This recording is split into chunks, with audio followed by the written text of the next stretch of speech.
Good day and welcome to Fairfield County Talk Radio. I'm John Marino and we are at fairfieldcountytalkradio.com, produced by Sharc, S-H-A-R-C. That's Sharc with a C, not a K, Sharc Creative. Catch all of our programming for Fairfield County, Westchester, and Putnam Talk Radio on our YouTube channel, Sharc Creative YouTube. We are joined here today at Fairfield County Talk Radio by Patrizia Zucaro. Patrizia Zucaro is the Republican candidate for Connecticut's 143rd House of Representatives district seat, currently held by outgoing Republican Gail LaVielle, in office since 2011. Gail LaVielle serving 5 terms.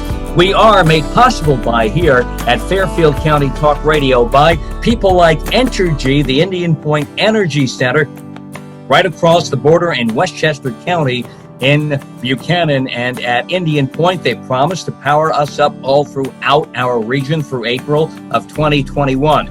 By Tough Lawn Service, by Fairfield County Tick Control, MDM Sanitation, and we welcome aboard Echo Systems Irrigation and Lighting, and Gutter Brothers Professional Gutter Service of Stamford. We thank you one and all. Patrizia Zucaro, I have to ask you, you are a successful attorney in Westport. Why maybe step aside for at least a few years from your successful law practice? Why are you doing this, running for the House seat, the 143rd district in Connecticut, which takes up a pretty wide swath of Fairfield County? Good afternoon, John. Thank you for having me on your show. I'm so excited to be here and talk about my campaign. As you mentioned, I'm Patrizia Zucaro, and I'm running for state representative of the 143rd district, which comprises Norwalk, Westport, and Wilton. Let me just tell you a little bit about myself. I'm a lifelong Connecticut resident, and I love it here. I went to Staples High School and the University of Connecticut. I made the decision to go to law school after about 10 years of working professionally in real estate development and becoming a successful attorney. I became licensed in Connecticut and New York in 2012. I decided to run for state representative because I thought it was important to get involved in my community.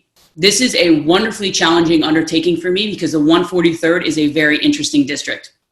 There are 2 small towns, Westport and Wilton, one of which I'm from, and both towns are independent, even though they have very similar environments. The third part of my district is a small city, and it's very different, Norwalk. It's very different from a very different environment, and it takes a lot of intuition and sensitivity to understand these 2 environments. I am very fortunate that I have family and friends throughout both Westport and Norwalk, so I can understand both perspectives and environment. That's a little bit about me in the district, and if anybody wants to learn anything more about me, you can always visit my website for zucaroct.com or check me out on Facebook, ZucaroCT. Patrizia, you talked about how wide, how divergent your district is. You have a lot of different interests within the district. How do you bring those interests together and make them one, make them whole? I think the most important thing is listening and understanding, being a part of the community. I've been here my whole life. I have family and friends, like I mentioned, I have family and friends here. So I am very connected to this community. I've been connected to this community for a very long time. I've worked here, I've played here, I eat here, I go out here. I have family and friends. You know, talking and listening to people are very important, and they'll give you the insight, the lowdown in what's happening in these areas. And I think it's important to stay connected. Now, one thing you seem to be very big on is local control of issues. I guess home rule is what you are in favor of. And would it be every instance or in most instances? I would say in most instances. I think it's very important that towns maintain, they have the right to self-determination. I think that I support 100%. I support local autonomy, especially where local communities can make decisions on their own without state mandates for issues like education and zoning. For zoning purposes, you know, individual communities understand the terrain of their town and their city better than anybody or any state official could. And the distinction of each town or city is due to its history and its community, and what works for them might not work for somebody else. So I think that towns and cities need to have the flexibility so that they can develop plans that will bring about change in ways that will cater to their needs. Also, you know, for example, schools as well, right? So schools are very important in the area, and the local board of education has the best insight to what works for children, parents, and teachers in their town. I don't support regionalization. However, I do support addressing the inequalities of education throughout our state. What are those inequalities? Well, I think it's readily apparent that there's some school districts that are thriving and sending kids to very elite schools and others aren't. And for instance, in one of my districts, Norwalk, it needs, well, let me start back a little bit, right? And so in Connecticut, education is funded by property tax and the Education Cost Sharing Fund, or more commonly known as ECS funding. The purpose of ECS funding is to provide equal education to all students. And the theory behind this is that each child in the state should receive the same amount of money for education. But clearly there's something wrong with this formula when certain schools and certain children aren't getting the same amount. So for example, Norwalk, as I was trying to say, Norwalk has great schools, but they need more ECS funding. And due to the methodologies of how ECS formula is calculated, Norwalk isn't receiving enough ECS funding. And I'm going to advocate and fight for ECS funding for Norwalk. Particular to Norwalk as well, I think they've overwhelmingly recently had a influx of number of education English language learners added to their school system. And the ECS formula does not properly assess the issues, and they're not receiving enough for the education that they should be. I also think when we talk about education, I also think that it's important to talk about costs for special education. Special education is increasingly becoming more and more expensive, and it's also becoming apparent that the school systems are not able to handle the increased number of students with disorders, the fact that these disorders are becoming more severe, and the difficulty to find educators with specialized education in some of our more unique disorders. Special education needs more funding, and there needs to be equal attention to students with disabilities. And right now we're not seeing that. With schools ready to reopen, ready to begin in just a few days, what do you think the proper model for reopening should be? How should this be done? So, I think that we need to be flexible. I think number one, we need to be flexible, and we need to listen to our parents. We need to listen to our students. We need to listen to our teachers, and we need to listen to our medical experts. And with that group together, we can find a collaborative approach to finding the solution that fits best for each school district. I do think I see a lot of these hybrid models and distance learning, and I think that we should be flexible. For what works for certain people may not work for others, and we need to be really listening and understanding and doing what's best for everybody. We hear stories about how if kids educate from home, not every child may have access to a computer, to an iPad, or if they do, where they live may not be wired properly or wired at all. How do we make all of this come together for every student in the state? And in all these states around here, in New York, New Jersey, Connecticut, I don't understand why the state doesn't make sure every child is properly equipped to educate from home. If they don't have a computer, get one for them. If they don't have an iPad, if they prefer an iPad, get one for them. And make sure every area is wired the right way. Or how can we really do this? Yeah, it's a good question. And I think it's not really a simple answer. And I think it's sort of a multifaceted answer, right? So I think the first issue is, how do we get children to have the computers and the iPads? And we can definitely do that through ECS funding. I think that's what it's there for. And I know in certain districts already we've been seeing that, especially with kids that parents aren't able to afford it. Schools are providing that for them.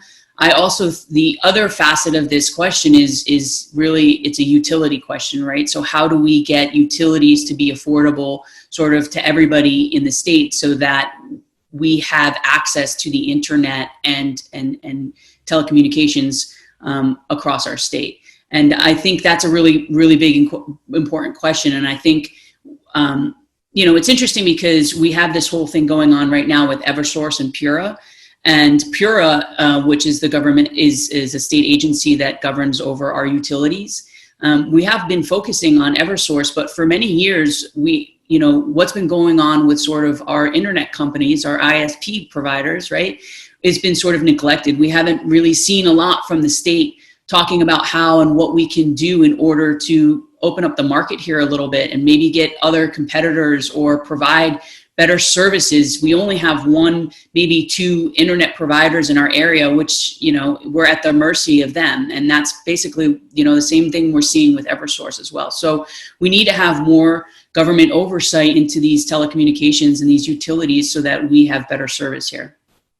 Here on the Cup of Joe political show, Fairfield County Talk Radio, I'm John Marino. We are joined by Patrizia Zucaro, Republican candidate for the 143rd House of Representatives, a district in southwestern Connecticut in Fairfield County, encompassing the areas of Norwalk and Westport and Wilton. Another area, we've talked local control and home rule. We talk education. Public safety is an area you believe that we may need to make some improvements on.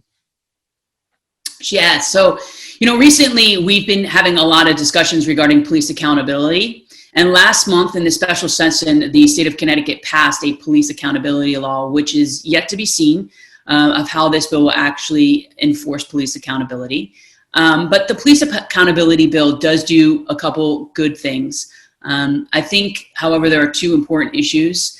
It one allows litigants to sue in state court, which means that there will be far more jury trials. And two, it requires officers to pursue all de-escalation efforts, even when a violent offender, for example, is running away from the scene of a crime. So I think there's, some issues with the police accountability bill, as well as some good things, and we're yet to see how it's gonna play out. I also, besides police accountability, I think it's important, as well for, gun rights in the state. Overall, Connecticut's gun control and gun violence laws and regulations are very effective. Since Newtown, the legislature has put forth multiple bills that have strengthening gun control in the state of Connecticut, and I fully support that. Those bills include stronger background checks, improved school security, mental health provisions, ban on bump stocks and ghost guns, and they also have a provision regarding firearm storage requirements. So I support those bills. I would support additional regulation to help screen mental health, because I think it's very important that we have strong mental health checks during background checks. And so while I would oppose any attempt to appeal or loosen any of these gun restrictions, I do support the Second Amendment and an individual's right to bear arms in a responsible and safe manner. The incident at Sandy Hook 8 years ago in 2012 obviously spurred a lot of this in the state of Connecticut, gun reform. Yes, yeah, in Newtown, yeah, for sure. It was very devastating to our community, and thankfully the legislature went to action and they brought about several very important bills, they were, school security, background checks, and they had some mental health issues in there. But we still need to have some stronger mental health laws. Economy, budget, you touched upon taxes a few minutes ago. Are we taxed too high in the state of Connecticut? We're always taxed too high. That's what everybody says, right? Yeah, exactly. I think that, the economy, in Connecticut, we've been sort of in a downward spiral for many years here. Connecticut's economy, budget, and unfunded pension liabilities has been an issue for many years. And as a result of COVID, it's only gotten worse. Businesses in Connecticut have been struggling. The cost to do business in Connecticut is just too expensive, and it equates to reduced jobs. And so residents in the state can't find a job in the state.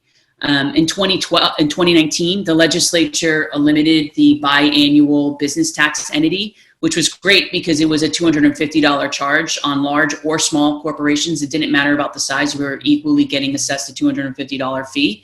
And so they removed that, but at the same time, they increased filing fees for new businesses.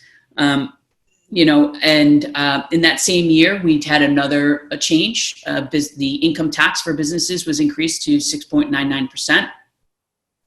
In the past, business owners could write off the tax at a federal level and take a tax credit. But, with these new changes, the tax credit, we can no longer take a tax credit in Connecticut. So it's pretty plain to see why businesses in the state of Connecticut are leaving. I think we also need to address Connecticut's runaway spending. You know, last week, Governor Lamont asked the state agencies to cut 10% from their budget. This simply isn't enough. And it begs the question that if these agencies were able to cut 10% from their budget, why didn't they do so already? And, you know, and I can appreciate that Governor Lamont is trying to stop the state's excessive spending instead of trying to create new revenue sources. But we've just had such neglect over the years for balancing our budget, and that COVID really has only dug us deeper in a hole. So I think we need to really buckle down and sort of attack the budget in a bipartisan way, and we'll be able to sort of set us back on the right track. Up in Hartford, they say we need to impose all these taxes, and you talk about businesses. For them, it's hard to set up in the state of Connecticut because of all the fees they have to pay just to get going. How do you counter that when Hartford says, no, we need this money, otherwise we can't do this? Is that accurate on their end up there in the state capitol? Well, I mean, I think the best way to do it is balance the budget, right? So we have to find out where the money is coming in, make sure it's allocated in the right way. We have plenty of funds going into Hartford. We're able to pay for plenty of things, and yet we're still falling deficient in many ways. Like, for instance, transportation, we take money from our transportation fund and put it into our general fund to pay for a lot of things. Especially one of our biggest issues right now is our unfunded pension liabilities. And so we need to really focus on how we're balancing the budget and making sure that we're accounting for these costs. The effect of COVID on the Connecticut budget overall and locally in the 143rd district. How has the pandemic hit? Explain the ways it has hit, maybe harder in some areas than other areas, and where do we go from here? I think that's the biggest question now as we try to get out of everything that's been going on, and hopefully we don't have a re-spike up back again this fall.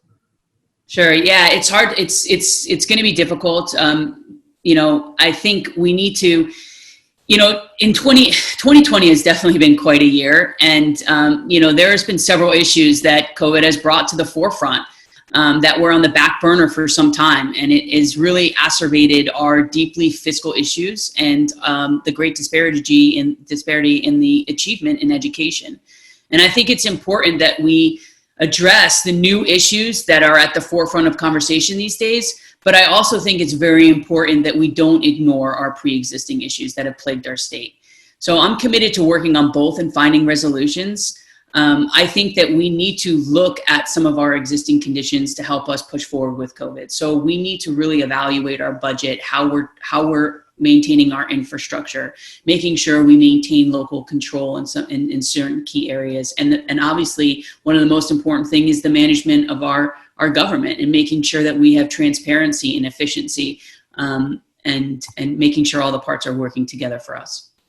You talk about 2020 being such a unique year. I heard a report a few days ago that an asteroid may pass very close to us before Election Day. So I think that about sums it up right there. And now we have to deal with, of course, with the oncoming hurricanes back-to-back in Texas and Louisiana that seem ready to hit. There may be a Category 4, Category 5, as bad as that, at least one of them. And once that happens, I know states like Connecticut get involved in helping those hurricane-ravaged states. So that could be an extra added burden on the state of Connecticut if and when that happens, and again, may happen back-to-back with two different hurricanes.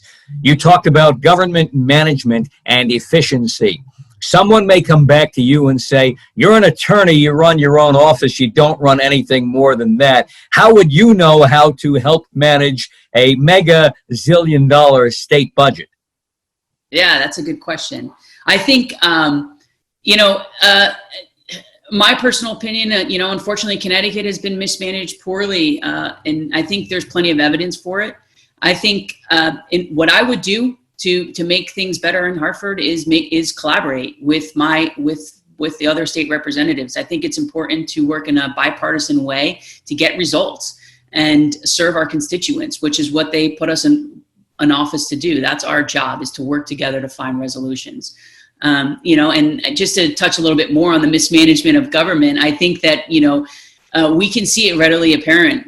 For example, the mishap that happened with Secretary of State with Denise Merrill. She hired a third party to help with the mailing of the absentee ballots, and 20,000 absentee ballots were failed to be mailed out, and the local municipalities or our local clerk's office were notified 1 week before the primary that they needed to send out within their district, but a combination of all 20,000 absentee ballots.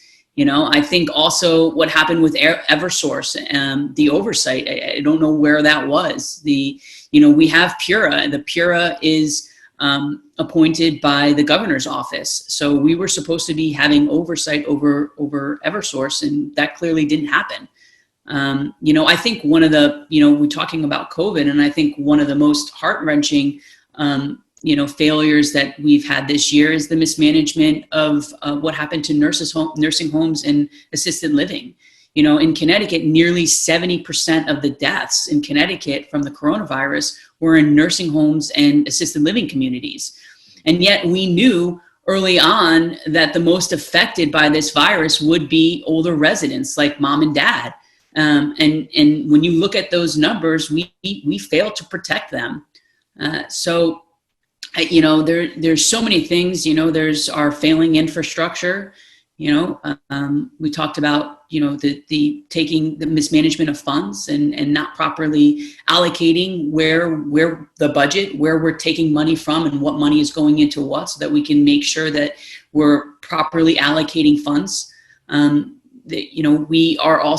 not leveraging, when it comes to transportation, we're not leveraging low interest federal loans or, looking to private public partnerships to sort of pay for some of these things that we desperately need, or looking for, innovative ways.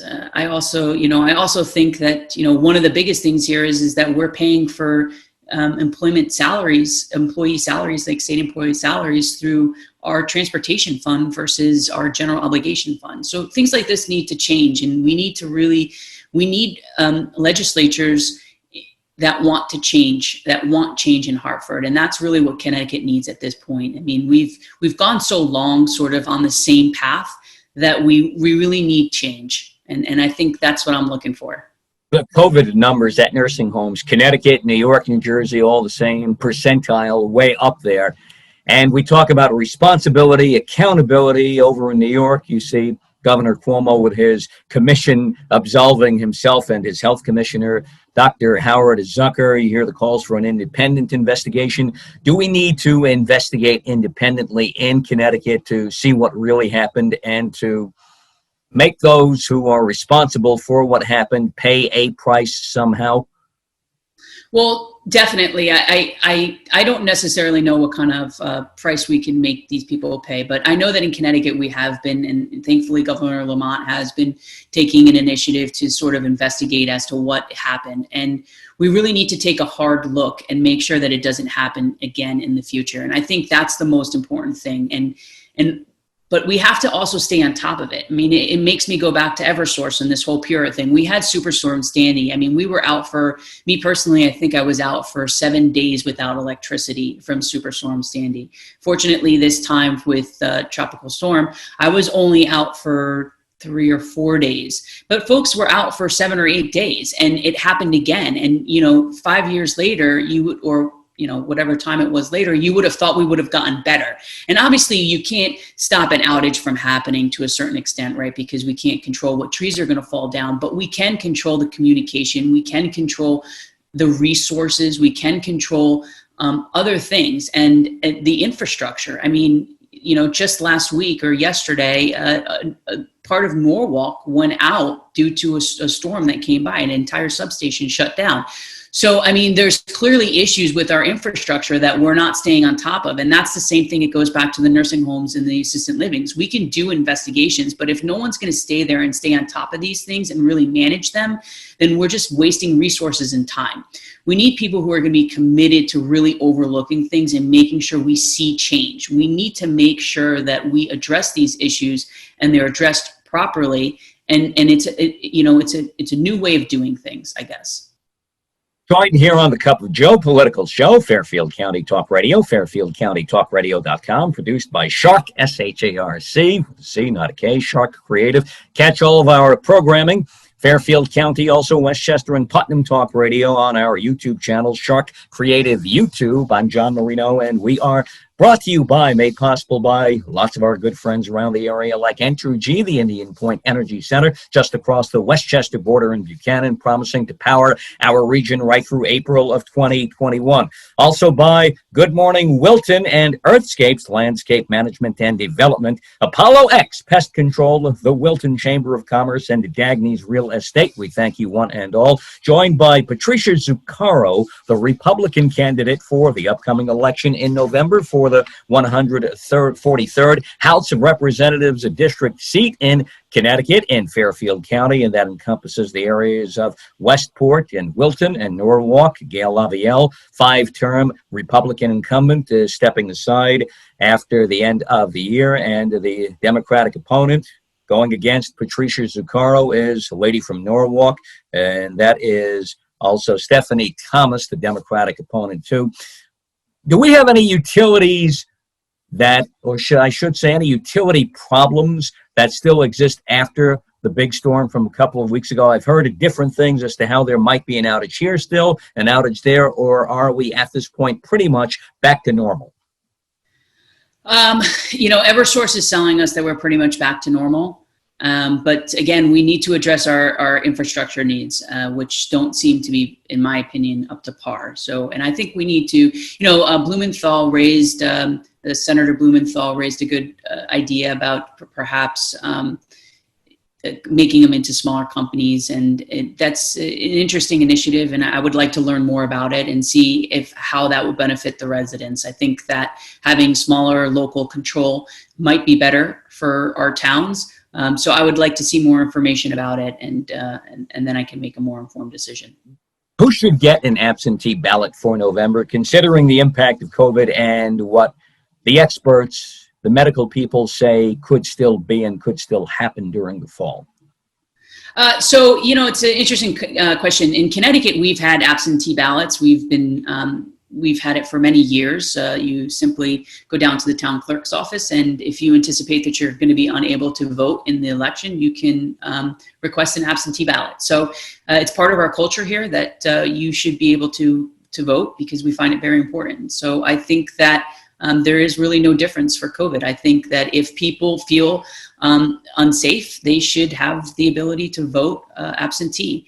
I know that I voted in person at the primaries, and I felt pretty safe. It was a very good experience for me personally, but I can completely understand that someone doesn't want to take the chance for the risk. And they should have the ability, especially some of our older residents, they should have the option of being able to vote by absentee. Got a broad general question for you, and everything you talk about leads towards this, but how do we improve communities overall through the 143rd district, and how do we branch that out to encompass as much of the state of Connecticut as possible, knowing there are pockets of wealth here, pockets of poverty here, and mostly it kind of meets in between? Yeah, so it's very good question. There's a lot of answers to that, and I think most importantly, it goes back to sort of one of the most important things that I think is having sort of that local control, right? Having the actual local authorities determining what's important in their areas and what do they need to improve on and what they need to see for their residents. I think it starts there. And then obviously if we need some sort of funding from the state can come in and give funding. But I think it's important, sometimes some of these environmental laws, for example, local municipalities are in the best, they're in the best position to make a decision on what kind of policies are going to be good for their town. I remember when Westport, where I'm from, Westport was the first to ban plastic bags, for instance, and they were doing it with some struggle because the state didn't really want to allow Westport to take on its own initiative. But years later, we're all now without plastic bags. So I think it's important that towns sort of have the ability to make local decisions that will impact their community, because they're here every day on the ground and they know what's best for them. And so from a state level, we can sort of talk with our constituents, find out what they want and what they're looking for and how we can support them at the state level. I think it also means good education, like you're talking about it. We need access for every student to a good, well-performing school that's close by, has good teachers and appropriate funding. You know, we look at Norwalk, and again, they need ECS funding, and for years they just haven't gotten it. So it's important that we provide funding for schools in all districts, and we need to really take a good look at what funding we're providing and how it's working and how it's not working, because you know, students and teachers, for that matter, deserve a good teaching and learning environment. You know, I also think it's important that we have a good full range of housing diversity, and all different types of housing and costs, and it should be driven by the local community and their regulations, not really by the state putting a mandate on a particular town to do particular number. But it's important to have different types of housings at different costs. Fairfield County is a very expensive place, and we need to really bring the type of housing and costs in line. I think we need communities that feel safe. You know, we need a community where policing is, you know, we have a policing that's a standard, that the police are maintained close and human relationship with its residents, and have the ability to protect them in high risk situations. You know, a community it's important that we're making local decisions and not necessarily it's a political exercise, you know. And in the 3 towns that I have, we have different types of government. In Wilton, there's a town meeting type of government. Norwalk has a common council, and Westport is an RTM. And I like the idea of a nonpartisan RTM like the one we have in Westport. It doesn't eliminate politics altogether, but it's a nice way to sort of bring the tension between the towns, you know, the legislative body. It's sort of a way to get all positions in there. And Wilton has the selectmen system, correct? Yeah, they have a first selectman, yes, and they vote by town meeting, which is very interesting. So when they need to pass a budget for their town, the town can come down and they all vote, which is very different than some of the other instances. And Norwalk is run pretty much like a traditional city, which it is. Yes, right. Yeah. And Norwalk is a wonderful place. It's a city, a beautiful city, and it's small as well. So it's nice. It's a nice community. You know your neighbors. But yes, it's run very similar to, you know, it has a common council. It's run through Civic. It has a mayor and the council.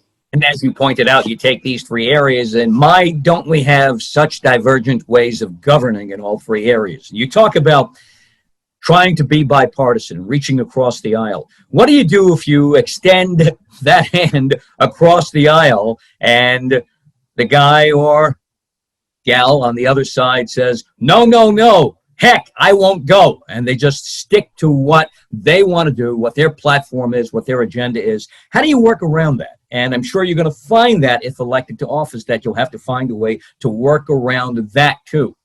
Sure. And I have to tell you that in my professional career, negotiating contracts and being an attorney, it's the same thing, right? I've done that many times. Yeah. You have those skills.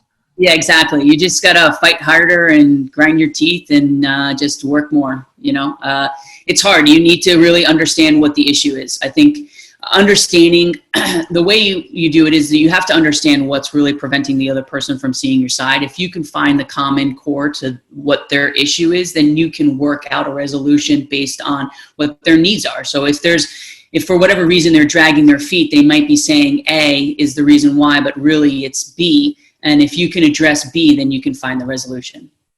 Everybody can compromise if they want to, right? That's right. I think there's no doubt about that. Room for compromise. We should do that a bit more, I think. Social services in the 143rd.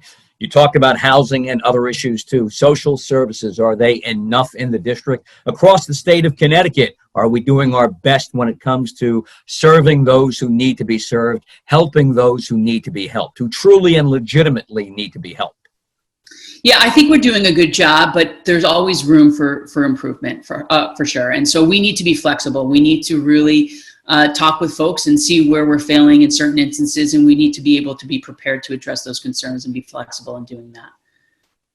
Now, let's get into one of my favorite areas because I drive so much. Over the last 40 plus years, I've driven more than 2 million miles. I'd say 99% of it around the tri-state area. And the rest in Florida. I don't travel much, and a tiny bit in that percentage in Pennsylvania, probably Vermont, etc. How are our roads in the 143rd district and across the state of Connecticut overall? I mean, I do some work in the traffic industry too, traffic reporting, etc. I know what goes on. I see the construction that goes on every day and night in Fairfield County and across the state of Connecticut. I see certain projects that seem to be going on forever, like on the Merritt Parkway, for example, between exits 40 and 44 in both directions for a long time. And it makes you wonder, can't these guys fix this thing? It's like the George Washington Bridge going to New Jersey, lower level every day for years. It's like, what needs to be fixed so badly for so many years that they can't get it done? Yeah, it's a good question. I think that in general, Connecticut roads really do need some improvement. We do need to fix the traffic issue that's here in Connecticut. It's really bad. COVID has sort of, COVID's going to be interesting how it plays a role in our future for traffic in our roads. Because right now, before COVID, to get from Westport to the New York town line, New York line, right, at rush hour, it would have taken me 45 to 50 minutes to do that. I mean, that's on a good day, right? So I think that since COVID, people have been working from home. If the trend is to continue to sort of work from home, I think we're going to see less traffic. That doesn't mean that we need to see less sort of maintenance on our roads, because I think our roads are really in terrible shape and we need some well-needed infrastructure. But I don't know necessarily how that's going to play with traffic and stuff like that. So it will be interesting to see how COVID sort of will play a role in the future once we sort of, either try to, what's the new norm, I guess. I don't know, So I-95, Route 1, the other roads around the area in Fairfield County. We touched on the Merritt. Also, places like Super 7, 84. Want to take a ride when you go to Hartford, if elected, you got to go up 91. They do a lot of work the closer you get to Hartford. I don't know if that's like apropos, the closer you get to Hartford, the more work they do on Route 91. You would think maybe they would fix close to home, or 84 in the Hartford area, always work there, day, night, overnight, weekends, it doesn't matter. And you would think Hartford would fix the roads close to home first of all, but it doesn't seem like that's the case. You get on these roads, you talk about how there's less traffic right now. There certainly is. And yet, around the tri-state area and in Connecticut, the kind of incidents we see on the roads are much different now, because people are driving a bit more wildly, to the point where you look and say, I don't even want to go on the roads right now. How do we get law enforcement to knowing everything going on and the problems and difficulties faced by law enforcement right now, where law enforcement, police, they have to watch every move they make, what they do, how they do it. How do we get them to properly enforce our rules of the road to make those roads safer? And again, I'll say the kinds of incidents I've seen since COVID hit, obviously much less in the amount and volume of incidents, and yet the kinds of incidents much more serious, and it just makes you wonder day by day. Yeah, and I agree with you. I've sort of seen the same, that people are driving a lot faster. They're weaving in and out of traffic, and so they're becoming, they're taking more and more risky approach to driving on the road. I think that we just have to trust in our law enforcement. I think that they are going to do the right thing, and I think that they're out there going and doing their job. I've noticed that they've been, they're not sure. I don't know. I think that we're difficult question here, but I'm looking. I think that our law enforcement will go back, and they will start looking at drivers and enforcing the law. I have no doubt in my mind that they are still obligated and doing the best that they can on a daily basis. So I trust in everything that they do. Patrizia Zucaro, the Republican candidate for the 143rd district, the Connecticut House of Representatives in November. Her opponent, again, is Democrat Stephanie Thomas of Norwalk. Patrizia Zucaro, a Westport attorney. Patrizia, I'm saving what I consider the coup de grace question for last. It involves the roads. Each state around our region and across the country too, in the wake of COVID, needs to find new and creative ways to raise money to fix their budget gaps. And they're all extensive now, seemingly most states across the country. Even though we need to find new ways, new methods to raise cash, raise funding to balance our budgets, let's bring back what is now an old idea. Do we need tolled roads in the state of Connecticut, considering especially the case earlier this year and last year where the town of North Castle in Westchester, where 684 kind of zips out of North Castle for about a mile, hits the northwestern corner of Greenwich, Connecticut, and Hartford wanted to impose a toll on that road there, 684, just the 1 mile Connecticut portion, and went to court.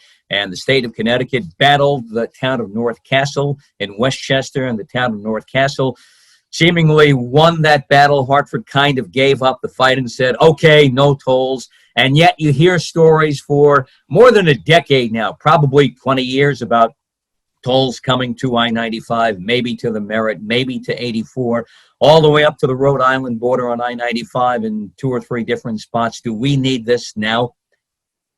So tolls, at this point, I don't think tolls make any sense. We need to first stop the massive spending problem in Connecticut, reallocate funding and bonding. And once we have addressed those issues and we find out where our deficiency is, then we can sort of relook at tolls. Connecticut, we have the highest gas tax, which is really was supposed to offset the cost of the highway. Connecticut did have tolls at one point, and we removed tolls, and that was what gave way to having a higher gas tax. Sort of was to sort of offset the costs the revenue that we lost from the tolls and we were going to regenerate them through gas tax. So I think that also, again, with these recent changes from COVID, that has led more people to working at home on a more permanent basis. This may change the context of tolls significantly, and we need to know more about the new traffic conditions and the driving habits before we can really take a big step. And I think lastly, and probably most importantly too, is that tolls would impact working families the most.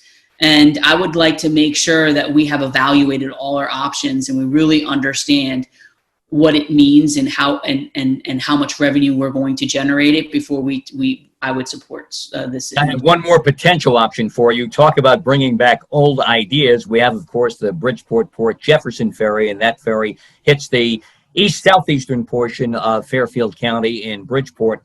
In the early 80s, when I first started to work on Long Island, began my career in the Hudson Valley up in Orange County in Warwick in 79, and by the end of 1980, I was out working on Long Island. And one of the first ideas proposed right at that time when I got to Long Island was, we got to get rid of what we called, we'd run commercials from different entities talking about the Frog's Neck bottleneck of getting from, say, Connecticut to the Hamptons. And that's a term that has stuck with me through the years, the Frog's Neck bottleneck. So a group of people on both sides of the Long Island Sound came up with this idea in the early 80s of an Oyster Bay to Norwalk tunnel at that time, not a ferry, but an underwater tunnel. Is that something that you still hear talked about? And is that something that maybe we should do? And if we should do, is it really possibly feasible right now, or should we make it feasible if really need be?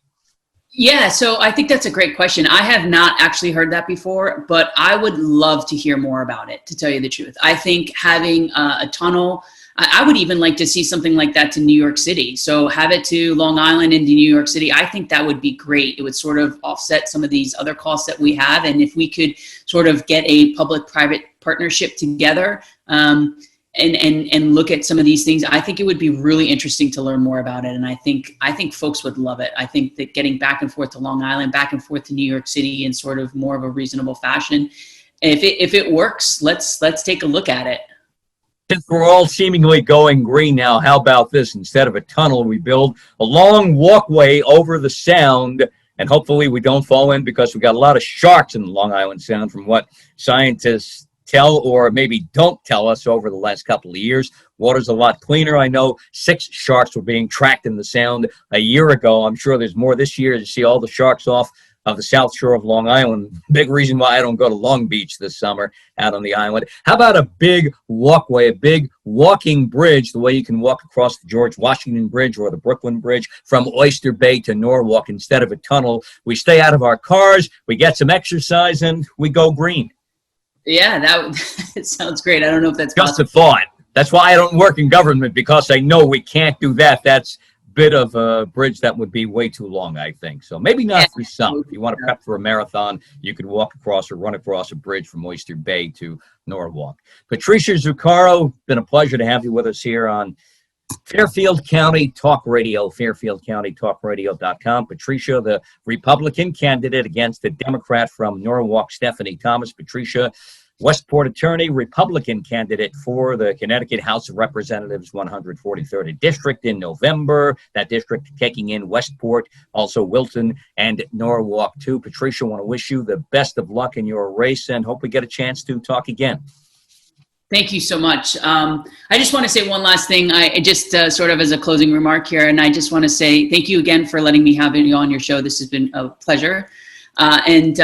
Connecticut needs change. So for 40 years, the majority party in the legislature has been focused on special interests and imposing policies developed on a national platform instead of doing the hard work at home to develop specific policies to addressing Connecticut issues. Connecticut is very special and a unique place with extraordinary natural beauty and a great location, interesting people, and it's not a carbon copy for the rest of the country. We must treat it as if it's a treasure with the local considerations it deserves. I've lived here my whole life, and this is what really matters to me. I'm committed to ushering in change for Connecticut. You are the regular community member who has decided to step up and try to make that change happen. And I do think on both sides of the aisle, we need more of that. No doubt about that. Thank you so much. Patrizia Zucaro, we thank you here on Fairfield County Talk Radio, fairfieldcountytalkradio.com. I'm John Marino. This is the Cup of Joe Political Show. We thank you for joining us here, and we are produced by Sharc, S-H-A-R-C, Sharc with a C, not a K, Creative, and we are made possible by here on Fairfield County Talk Radio by a lot of our good friends around the area, the Indian Point Energy Center, our title sponsor over in Buchanan, across the border in Westchester, where they promise to power us up right through the region, this tri-state area here we love so much of Connecticut, New York, and New Jersey. And of course, we love you, Rhode Island, too, and Block Island as well. Got to get out there soon, I hope. And we thank you for powering us up right through April of 2021 over at Entergy. Also, Tough Lawn Service, Fairfield County Tick Control, MDM Sanitation, Good Morning Wilton, great show, Earthscapes, Landscape Management and Development, Apollo X Pest Control, the Wilton Chamber of Commerce, Gagny's Real Estate, and we welcome aboard here at Fairfield County Talk Radio, Echo Systems, Irrigation and Lighting, and Gutter Brothers Professional Gutter Service of Stamford. Fairfield County Talk Radio, fairfieldcountytalkradio.com. Catch all of our Fairfield County Talk Radio and Westchester and Putnam Talk Radio programming on our YouTube channel. That's Sharc Creative YouTube. Go to Sharc, S-H-A-R-C with a C, not a K, Sharc Creative YouTube.